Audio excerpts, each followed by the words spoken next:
بسم اللہ الرحمن الرحیم۔ پروگرام لیڈر کانر کے ساتھ آپ کا میزبان اسد شہزاد۔ ایران، اسرائیل اور امریکہ جنگ طوالت پکڑتی جا رہی ہے اور خطرہ یہ ہے کہ کہیں ایٹمی جنگ کا کہ خطرہ سامنے نہ آ جائے۔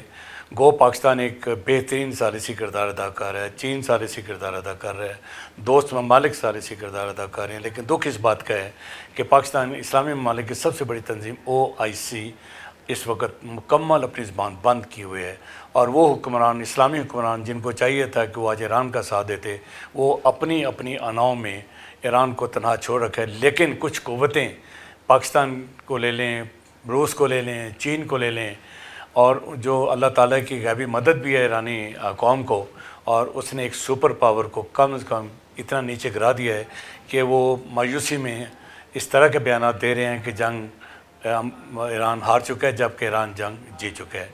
آج میرے مہمان ہیں چودھری امجد صاحب، جن کا تعارف کسی لفظوں کا محتاج نہیں ہے، LBF کے چیئرمین ہیں، اور اس کے علاوہ وہ پاکستان کی ٹریڈ باڈیز کو بہت گہری نگاہ سے دیکھتے ہیں، پاکستان کی معیشت کی صورتحال کو بہت گہری نگاہ سے دیکھتے ہیں۔ السلام علیکم چودھری امجد صاحب۔ جی وعلیکم السلام۔ امجد صاحب، پہلا سوال تو یہ ہے جی کہ ایران نے جس طریقے سے ایک سپر طاقت کو اور اس کے لے پالک بچے کو گرایا ہے، جو تباہی پھیلائی ہے، اور ٹرمپ یہ بیانات دینے پہ مجبور ہو جاتا ہے ہر روز کہ وہ مذاکرات پہ آ رہا ہے، لیکن بجائے ایران مذاکرات پہ جانے کے وہ کہیں نہ کہیں ان کا نشانہ بنا رہا ہے، وہ مذاکرات نہیں کرنا چاہتا۔ لیکن میرا سوال یہ ہے کہ ایران ہے اکیلا، کیا آپ سمجھتے ہیں کہ مسلم ممالک جو کہ بکھر چکے ہیں، اگر آج وہ ایران کا ساتھ دیتے تو پوری دنیا میں جو سپر پاور کا ایک لفظ ہے وہ ختم ہو جاتا؟ بسم اللہ الرحمن الرحیم۔ شہزاد صاحب، جہاں تک بات ہے ایران کی، ایران ایک قوم ہے، ان کے اندر ایک جذبہ ہے۔ آپ یہ دیکھیں کہ 40 سال ان پہ پابندی رہی، لیکن وہ اپنے موقف سے نہیں ہٹے، وہ اپنے موقف پہ ڈٹے ہوئے ہیں آج بھی۔ حالانکہ ان کا مین لیڈر انہوں نے شہید کر دیا، لیکن اس کے باوجود وہ قوم ایسے ہی لڑ رہی ہے جیسے لیڈر اوپر بیٹھا ہوا ہے۔ رہ گئی بات اسلامی ممالک کی، اتنی بڑی قیادت شہید ہو چکی ہے، اس کے باوجود وہ ڈٹے ہوئے ہیں، وہ ڈٹے ہوئے ہیں۔ یہ بڑی بات ہے۔ اب رہ گئی بات اسلامی ملکوں کی، جی، آپ کی نظر میں کوئی اس کا ساتھ نہیں دے رہا، لیکن میری نظر میں جو ٹرمپ کا، جو اسرائیل کا پلان تھا، وہ فلاپ ہو چکا ہے۔ ان کا پلان یہ تھا کہ ہم اٹیک کریں گے، کاؤنٹر اٹیک وہ عرب کنٹری پہ کرے گا، یہ سارے مل کے اس کو پڑ جائیں گے۔ یہ بہت بڑی فیور ہے کہ ابھی تک کسی عرب کنٹری نے اس کو واپس ایران کو جواب نہیں دیا، برداشت کر کے بیٹھے ہیں، ڈیو ٹو ان کی اپنی پالیسی کہہ لیں یا پاکستان کی وجہ سے۔ اگر وہ جواب دیتے تو ٹرمپ کی لڑائی دور چلی جانی تھی، اس نے ان کو اپنا اسلحہ بیچنا تھا اور اپنی دیہڑیاں لگانی تھی۔ اب بالکل ایسے نہ اس کے ساتھ کوئی اور ملک چل رہا ہے، نہ ہی عرب کنٹری چل رہی ہے، تو اٹ مینز کہ اگر ایران تنہا ہے تو امریکہ اسرائیل بھی تنہا ہے، اس کے ساتھ بھی کوئی ساتھ نہیں دے رہا۔ رہ گئی بات اس کے سپر طاقت، ہاں، اس کے دوست چھوڑ چکے ہیں، برطانیہ جو سب سے بڑا حلیف ہے وہ بھی بالکل چھوڑ رہ گئی بات سپر طاقت کی، تو یہ وہ سپر طاقت ہے جو آج تک کوئی جنگ ہی نہیں جیتا۔ اس کو ویتنام میں دیکھ لیں، بالکل ٹھیک ہے، اس کو افغانستان میں دیکھ لیں، اس کو جتنی بھی جنگیں لڑی ہیں اس نے، یہ ہارا ہے یہ ہارا ہے، اور یہ جنگ بھی ہار گیا ہے۔ اور یہ جنگ بھی ہار گیا ہے۔ اور اللہ نہ کرے یہ نوبت آئے کہ یہ اپنی زمینی فوج اتارے وہاں پہ، ان کو اندازہ نہیں ہے کہ وہاں کیا ہوگا۔ 8 لاکھ تو ان کی فوج ہے، 2.5 کروڑ بندہ وہ ہے جن کو فوج نے ٹریننگ دی ہوئی ہے۔ ایرانی عوام کا ایرانی ایرانی قوم جو تیار بیٹھی ہے. بڑی سخت قوم ہے، سر وہ یہ تو آپ پتہ چلا ہے.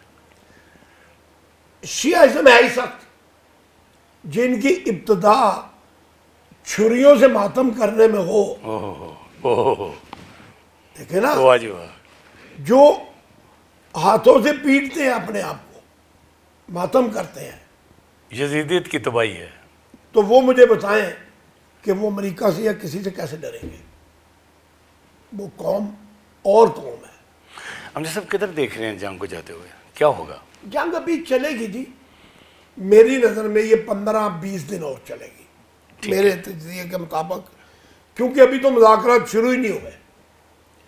ہاں، اللہ تعالیٰ نے پاکستان کو، پاکستانی افواج کو اور ہمارے چیف آف آرمی کو، سپہ سالار کو اللہ نے بہت عزت نوازی ہے. ہم بزرگوں کی باتیں سنتے ہوتے تھے جو اللہ کے ولی تھے کہ جی ایک وقت آئے گا کہ پاکستان کی آواز کے ساتھ عرب کنٹری چلے گی، دنیا اس کی آواز کے ساتھ چلیں گے، اور ایک سپہ سالار ایسا آئے گا کہ جو اس قوم کو اٹھائے گا. تو میری نظر میں وہ جو پریڈکشنیں تھی وہ پوری ہونے وہ والی ہیں. پوری ہو رہی ہیں، ہو گئی ہیں یا ہونے والی ہیں؟ ہو رہی ہیں. سپہ سالار بھی اللہ نے دے دیا ہمیں، عرب کنٹری آپ کی آواز کے مطابق چلنا شروع ہو گئی. اور آنے والا وقت اللہ کرے پاکستان یہ جنگ رکوانے میں کامیاب ہو جائے، تو یہ بہت بڑی کامیابی ہے. اور یہ پوری، کیونکہ یہ جنگ صرف ایران، اسرائیل اور امریکہ کی نہیں ہے.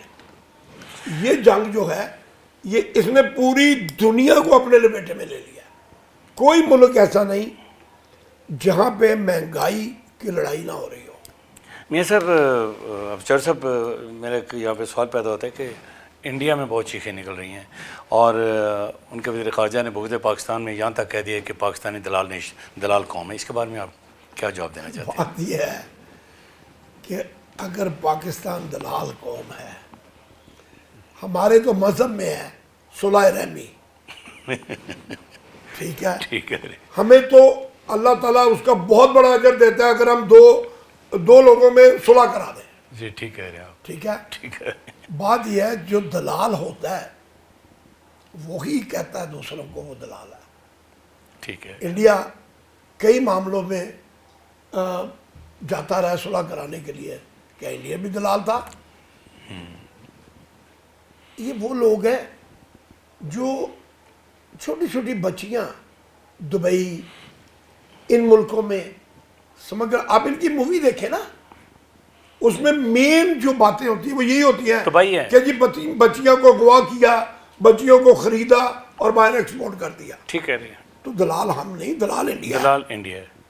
ٹھیک یہ ہے. پرائم منسٹر سے لے کے نیچے تک یہ دلال ہی دلال کٹے ہوئے ہیں. ٹھیک کہہ رہے ہیں آپ. ہم اسلامی کنٹری ہیں، ہم اپنے مذہب پہ کاربند ہیں. ہمارا تو مذہب کہتا ہے، ہمارے قرآن میں ہے صلح رحمی، ہمارے قرآن میں ہے کہ دو لوگوں کو صلح کرانے میں جتنا ثواب ہے کہیں بھی نہیں ہے. کہیں بھی نہیں ہے. اللہ تعالیٰ راضی ہوتا ہے. اللہ تعالیٰ راضی ہوتا ہے. ہم تو اپنے مالک کو راضی کرنے چلے ہوئے ہیں. چلو صاحب، آپ دوسرے پروگرام کے حصے میں چلتے ہیں. جی وہ ہے پنجاب کی، خاص کر لاہور کی ٹیٹ سیاست. لاہور کی ٹیٹ سیاست کے بارے میں جہاں تک میری جو معلومات ہیں، میں دیکھ بھی رہا ہوں، میں لکھ بھی رہا ہوں، میں سن بھی رہا ہوں، ان کی طرز سیاست پاکستان کی طرز سیاست پہ چلی گئی ہے. ٹھیک ہے جی. وہی مار کٹائی، وہی گالی گلوچ، وہی ایک دوسرے کی کردار کشی. یہ نوبت صرف ایک ووٹ کی خاطر ہوا ہے سارا کچھ؟ کیوں ہوا جی، پہلے تو ایسا نہیں تھا. بات یہ ہے کہ پہلے ایسا اس لیے نہیں تھا. اب لاہور کی سیاست دو طرح کی ہے. ایک وہ ہے جو قومی تاجر اطاعت ٹائپ. ٹھیک ہے. ایک چیمبر کی سیاست ہے لاہور کی. دو طرح چیمبر کی سیاست ہے. آپ چیمبر کی سیاست کی بات کر رہے ہیں یا تاجر اطاعت کی بات کر رہے ہیں؟ میں تاجر اطاعت پوری طرح بہتر ہے. میں لاہور چیمبر کی بات کر رہا ہوں جو لاسٹ الیکشن میں ہوا. لاہور چیمبر میں پہلے یہ سارا کچھ اس لیے نہیں تھا کہ ان کی اپوزیشن کوئی نہیں تھی. ٹھیک ہے. جب Lahore business man front opposition میں آیا. ان کے 2023 سے پہلے اپوزیشن نہیں تھی. نہیں جی 2024 24 میں الیکشن، 23 میں. آج سے 12 سال پہلے اپوزیشن نہیں تھی. اچھا 12 سال پہلے میں اپوزیشن میں آیا. ٹھیک ہے ٹھیک ہے. ٹھیک ہے. لاہور بزنس مین فرنٹ وجود میں آیا اور اس نے بھرپور اپوزیشن کی، الیکشن لڑا. اس سے پہلے تو ان کے خلاف کوئی الیکشن لڑتا ہی نہیں تھا. اگر کوئی لڑتا تھا میکسیمم 150 ووٹ لیتا تھا. یعنی کہ اگر 600 ووٹ کاسٹ ہوا ہے یا 800 ووٹ کاسٹ ہوا ہے تو اس نے 100-150 ووٹ لیا، باقی حکمران پارٹی لیتی تھی. جب ہم آئے تو ہم نے 48% ووٹ پہلی دفعہ ہی لیے، مینیفیسٹو بھی دیا. اچھا انہوں نے ہمارے توڑ کے لیے جو اقتدار پارٹی تھی وہ بکھلا گئی. انہوں نے میرے پہ اٹیک بھی کرایا چیمبر میں. انہوں نے لاہور کے ٹاپ 10 تمام بدماش بھی ڈالے چیمبر میں. الحمدللہ اپوزیشن وہیں کھڑی تھی. یہ لڑائی کس سن میں شروع ہوئی ہے؟ یہ جی آج سے 12 سال پہلے. اور اس کے بعد یہ لڑائی بڑھتی گئی. ہم الیکشن لڑتے رہے. جب 5واں الیکشن ہم لڑ رہے تھے تو تب یہ انہوں نے اٹیک کرایا میرے اوپر اور پھر یہ انہوں نے بدماشی ڈالی بیچ میں. بات یہ ہے یہ لڑائی صرف ایک ووٹ کی نہیں ہے. یہ میرا سوال ہے. یہ لڑائی اپنے مفادات کی ہے. چیمبر میں اس وقت جو رجیم ہے، پچھلے 6-7 سال 8 سال سے جو رجیم ہے، ایک آدھ سال بیچ میں ایسا آیا جس میں چیمبر میں کام ہوا ہے، بڑا تگڑا کام ہوا ہے. اس میں وہ کون سا ٹینور تھا؟ جب شیخ عرفان الفتح والا پریزیڈنٹ تھا اس سال بہت کام ہوا ہے. نو ڈاؤٹ ہمارا جتنا مینیفیسٹو تھا اس نے پورا کیا تھا. ٹھیک ہے. اس کے علاوہ چیمبر میں کرپشن کے علاوہ کوئی کام نہیں ہے. ہوتا کیا ہے اصولی طور پہ جب کوئی منسٹر، جب کوئی بیوروکریٹ چیمبر میں آتے ہیں تو وہ آتے ہیں پبلک کا کام کرنے کے لیے. اس چیمبر میں پبلک کا کوئی کام نہیں ہوتا. کسی بھی منسٹر کو، کسی بھی بڑے کو اس لیے بلایا جاتا ہے جب کسی چیمبر کے بڑے سیاستدان کا کوئی کام پھنسا ہوتا ہے، اس محکمے کو بلا لیا جاتا ہے. اس کو جو پبلک بیٹھی ہوتی ہے اپنے بندوں کو سکرپٹ لکھ کے دیا ہوتا ہے، تم نے یہ بولنا، تم نے یہ بولنا، تم نے یہ بولنا. تھوڑی سی گرما گرمی کرائی، ان کو اٹھایا، اپنے کمرے میں لے گئے، اپنے اپنے کام کرائے، وہ اپنے گھر، وہ اپنے گھر. یہ لڑائی ووٹ کی نہیں ہے، یہ لڑائی اپنے مفادات کی ہے. لیکن تاجر ایک سفید طبقہ ہے، سفید کالر اس کا ہے، وہ داغدار ہو گیا.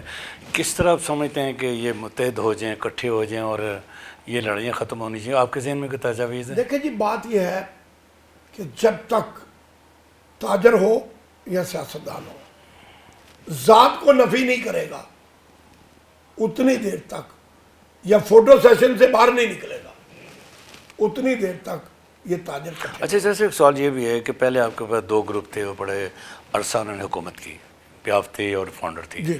اس کے بعد آپ 6 گروپ آ گئے ہیں، 5-6 گروپ ہو گئے ہیں اب. جی بالکل. 2 پیاف ہو گئی ہیں، فاؤنڈر ہو گئی ہیں، اور اس کے بعد پھر پائنر جماعت آ گئی. یہ جتنی بھی لیڈرشپ ہے، یہ لیڈرشپ کیوں نہیں تاجروں کو آج تک متحد کر سکی؟ اس کے ریزنز کیا ہیں؟ دیکھیں بات یہ ہے، بنیادی مقصد تو متحد کرنا ہے یا ان کے مسائل حل کرنے ہیں. جی میں نے پچھلے انٹرویو میں بھی آپ کو یہ کہا تھا کہ ہمارے دروازے کھلے ہیں سب کے لیے. ایک پلان ایس ایم تنویر صاحب نے اور گوہر صاحب نے بھی کیا تھا کہ لاہور کی ساری برادری کو ہم اکٹھا کریں گے. جیسے فیڈریشن میں 2 گروپ تھے، دونوں ایک ہو گئے، اسی طرح وہ چاہ رہے تھے کہ لاہور کے اکٹھے ہوں. لیکن جو مفاد پرست ٹولہ ہے نا، جن کی ذاتی مفاد ہے، جن کی ذاتی دیہڑیاں ہیں، جو چیمبر سے پیسے کماتے ہیں. اچھا آپ سمجھتے کچھ عناصر ایسے یہاں پہ آپ کے گروپوں میں آ گئے جو کہ آپ کو چلنے نہیں دے رہے ہیں اور وہ جی حاوی ہو بالکل چکے ایسے ہیں؟ یا مافیا کہہ سکتے ہیں، جس طرح دیکھیے، ہر ادارے میں مافیا بیٹھا میں ہے۔ آپ کو ایک بات بتاؤں، میں کسی کا نام نہیں لے رہا، لینا بھی نہیں چاہیے، لیکن ہوتا یہ ہے کہ ایگزامپل میں اپنی مثال دیتا ہوں کہ میں ایل بی ایف چلا رہا ہوں، ٹھیک ہے، میرے نیچے اگر کوئی کرپشن کر رہا ہے اور میں اس کو روکتا نہیں ہوں، اس کو ہاتھ پھیرتا ہوں کہ لگا رہو، یا یہ کہوں کہ یار اس کا کوئی اور کاروبار نہیں، چلو اس کو یہ کرنے دو، تو اس کا مطلب یہ نہیں ہے کہ صرف وہ کرپٹ ہے، میں بھی کرپٹ ہوں۔ میں اگر چور کا ساتھ دے رہا ہوں، اس کو پروٹیکٹ کر رہا ہوں، تو میں بھی چور ہوں۔ چیمبر میں ان لوگوں کو اس وقت آگے بٹھایا ہوا ہے جو تاجروں کے ساتھ بدتمیزی کر رہے ہیں۔ آپ نے تھوڑے دن پہلے ایک واقعہ یہ واقعہ ہوا ہے ایک جو نہیں ہوا ہے۔ ہونا چاہیے، نہیں ہونا چاہیے تھا۔ دیکھیں نا یار، تمہارے پاس تو ہوتا بھی کوئی نہیں، تم کسی کو کیسے روک سکتے ہو چیمبر میں کسی کمرے میں بیٹھنے سے؟ نہیں روک سکتے، تمہارے پاس کیا تھا؟ چیمبر سب کا ہے۔ اچھا، اب اگر اس کا لیڈر اس کو پروٹیکٹ کر رہا ہے تو معاملہ خراب تو ہوگا۔ اس کا مطلب کیا ہے؟ میرے چیمبر میں، میرے ایل بی ایف میں مجھے ایک جگہ میں کرپشن نظر آئی، لیکن جب میں نے دیکھا، میں نے اس پورے گروپ کو ایک سیکنڈ میں ایل بی ایف سے ڈیلیٹ کر دیا۔ سوری بھائی، یہ نہیں چلے گا، یہ نہیں چلے گا، یہ نہیں چلے گا۔ حالانکہ مجھے اس کا نقصان ہے۔ ٹھیک ہے، وہ سارے اٹھ کے دوسرے گروپ میں چلے گئے، میرے بہت راز تھے ان کے پاس، بہت ڈاٹا تھا جو مجھے دوبارہ سے بنانا پڑا، لیکن آپ نے لیکن ایک فیصلہ میں نے کیا۔ اس میں کمپرومائز نہیں کیا کہ نہیں بھائی۔ اور اگر میرا کوئی بندہ غلطی کرے یا کسی لیڈر کا بھی، چیمبر میں کسی لیڈر کا بھی، اور وہ اس کو پروٹیکٹ کرے، ناجائز پروٹیکٹ کرے، تو میری نظر میں جتنا وہ جرمدار ہے اتنا اس کا لیڈر بھی جرم۔ موجودہ لیڈرشپ کے بارے میں آپ کی کیا رائے، کیا کردار ہے، کیا ہونا چاہیے؟ اب تو 6-7 لیڈر آ گئے ہیں، دیکھیں جی، پہلے تو 2-3 لیڈر تھے۔ جی بالکل بات آپ کی ٹھیک ہے، لیڈر ہونے چاہیے، لیکن وہ لیڈر ہونے چاہیے۔ ایک بات ذہن میں رکھیں، لیڈر اور سیاستدان میں فرق کیا ہے؟ آپ کہتے ہیں لیڈر ہے، یہ لیڈر نہیں ہے، یہ سیاستدان ہے۔ فرق یہ ہے، جو سیاستدان ہے وہ اگلے الیکشن کی سوچتا ہے، جو لیڈر ہے وہ اگلی جنریشن کی سوچتا ہے۔ اس وقت چیمبر وہ چیمبر نہیں ہے جو چیمبر ہوتا تھا، جس چیمبر کی ایک ورتھ تھی، جس چیمبر کو چائنا 900 ویزا دیتا تھا۔ آج چائنا ویزے نہیں دے رہا۔ آج چائنا آپ کو نزدیک نہیں آنے دے رہا، آج کوئی ایمبیسی آپ کا لیٹر ایکسیپٹ نہیں کر رہا، کوئی ایمبیسی وہ آپ کا جو ریکمنڈیشن لیٹر ہے اس کو مان ہی نہیں رہی، اس کا وجود ہی کوئی نہیں ہے۔ اس کی کیا وجہ ہے؟ سب کو پتا چیمبر میں کیا ہو رہا ہے۔ ٹھیک کہہ رہے ہیں۔ بات یہ ہے، یہ پریمیئر چیمبر ہے، اس کا ایک مقام ہے، اور پنجاب میں بڑی اہمیت رکھتا ہے، اس کا ایک پوری پاکستان میں اہمیت رکھتا ہے۔ بہت بڑا چیمبر دیکھنا، ہے۔ کراچی چیمبر میں 22,000 ممبر ہیں، لاہور چیمبر میں 40,000 ممبر ہیں۔ اب یہاں سے آپ اندازہ کریں، کتنا بڑا۔ اور اب دیکھیں نا، لیڈرشپ کی بات، یہ رینیول نہیں کرا سکے پوری۔ دوبارہ تاریخ دینی پڑی، اور گورنمنٹ پہلی دفعہ ہوا ہے یا ہوتا جی رہا؟ پہلی دفعہ ہوا ہے، یہ بھی ہم نے ریکویسٹ کی 31 March. D G T O صاحب کو کہ خدا کے لیے اس کی ڈیٹ بڑھائیں، یہ لوگ ناکام ہیں، لوگوں کی لائنیں لگی ہیں، میرے بندے بھی ظاہر ہے، لائنوں میں لگے ہیں جا کے کہ جی کل آنا، پرسوں آنا، باری نہیں آئی۔ دیکھیں، جس نے فیس دینی ہے نا، جی جی، وہ لائن میں نہیں لگے گا، وہ انتظار نہیں کرے گا، کیونکہ اس کو آپ سے کوئی غرض نہیں ہے، وہ صرف آپ کی محبت میں چیمبر کی فیس دے رہا ہے۔ آپ اس کو لائن میں لگا دو, آپ اس کو صبح آئے شام آئے آپ کا چیمبر کا عملہ بدتمیزی کرے, یہ نہیں ہونا چاہیے, یہ نامناسب رویہ, یہ نامناسب بات ہے. نامناسب رویہ. چیمبر کے رویے کو درست کرنے کی ضرورت ہے. چیمبر کی لیڈر پیچھے دیکھیں نا, ان کا ہی پریزیڈنٹ تھا, آپ کے سامنے ساری بات ہے, آپ سے تو کوئی بات چھپی نہیں ہوئی. ٹھیک ہے. میری نظر میں جتنا چیمبر کی سیاست کو آپ سمجھ رہے ہیں اور بالکل آپ ایک ایک منٹ سے واقف ہے, کوئی اور اینکر مجھے تو نظر نہیں آتا. مہربانی جی. آپ اس پریزیڈنٹ نے جو گند ڈالا وہ آپ کے سامنے ہے. اس پریزیڈنٹ نے جو چیمبر میں لڑائی کی, جو بدتمیزی پرانے پریزیڈنٹ, حالانکہ ایک ہی پارٹی کے دونوں پریزیڈنٹ, یہ پہلی بات تو یہ ہے کہ ایک ہی گروپ ہے, اس نے اس کے خلاف ایف آئی آر, اس نے اس کے خلاف ایف آئی آر, اور یہ پریزیڈنٹ بڑے فخر سے ہر بیان میں کہتا ہے کہ میں نے اس کے خلاف ایف آئی آر کرائی. یار کچھ شرم کرو یار. لیڈرشپ کا فقدان ہے. سر لیڈر ہے ہی نہیں, یہ سیاستدان ہے, ان کو صرف اگلے الیکشن کی تیاری ہے, ان کو کوئی غرض نہیں اگلی جنریشن کا. لیکن ہمارے بڑے تو چلو ہمیں یہ چیمبر دیں گے, یہ اپنی اولاد کو کیا دے کے جا رہے ہیں, کون سا پلیٹ فارم دے کے جا رہے ہیں, یہ ایک سوال, لڑائی جھگڑے والا. یہ ایک سوال ہے. اچھا چودھری صاحب, پروگرام کے آخر میں یہ بات جاننا چاہتا ہوں, آپ کے ذہن میں کیا تجاویز ہیں کہ کم سے کم الیکشن سر پہ آ گیا ہے 26 کا سپٹمبر میں, اور جو تیاریاں جو موومنٹس ہونی تھیں جون جولائی میں جا کے, وہ اب سے جوڑ توڑ کے سلسلے شروع ہو گئے, کیا ہونا چاہیے کہ اگلا ماحول اچھا ہو؟ دیکھیں جی بات یہ ہے, آپ جم خانہ کا الیکشن میں جاتے ہیں, حصہ لیتے ہیں, وہ جم خانہ کا الیکشن یہاں نظر کیوں نہیں آتا؟ سر بات یہ ہے کہ جم خانہ اور چیز ہے. جم خانہ کے لیڈر منجے ہوئے ہیں, ہمارے لیڈر یہاں پہ کرپٹ ہیں. میں جو بار بار کرپٹ کی بات کہتا ہوں نا, میں پچھلی دفعہ بھی آپ کو کہہ چکا ہوں کہ بلا لیں یہاں پہ سب کو, مجھے بھی بٹا لیں, میں اگر ان کے منہ پہ بیٹھ کے ثابت نہ کروں ان کی کرپشن, پھر بات کیجیے گا. بات یہ ہے کہ ماحول کو بہتر کیسے جی میں اسی طرف آ رہا ہوں. میرا یہ سوال ہے. ہمیں چیمبر کی بھلائی کے لیے, یہ میں آج پہلی دفعہ بات کہنے لگا ہوں, ٹھیک ہے, چیمبر کا وقار بحال کرنے کے لیے, چیمبر کو اس کی پرانی روایات میں جو روایات تھی اس میں ڈالنے کے لیے, اس میں ڈالنے کے لیے جتنے گروپ ہیں ان کو سب کو بیٹھ جانا چاہیے ایک ٹیبل پہ, ایک ٹیبل پہ, بالکل ٹھیک کہہ رہے ہیں, اور ذات کو نفی کر کے بات کرنی, اور سب کے سنیں, سب کی سنیں اور اس کو لے کے چلیں, صرف چیمبر کے لیے ٹھیک ہے, اور لاہور کی عوام کے لیے جن کے اس وقت بہت بڑے مسائل ہیں.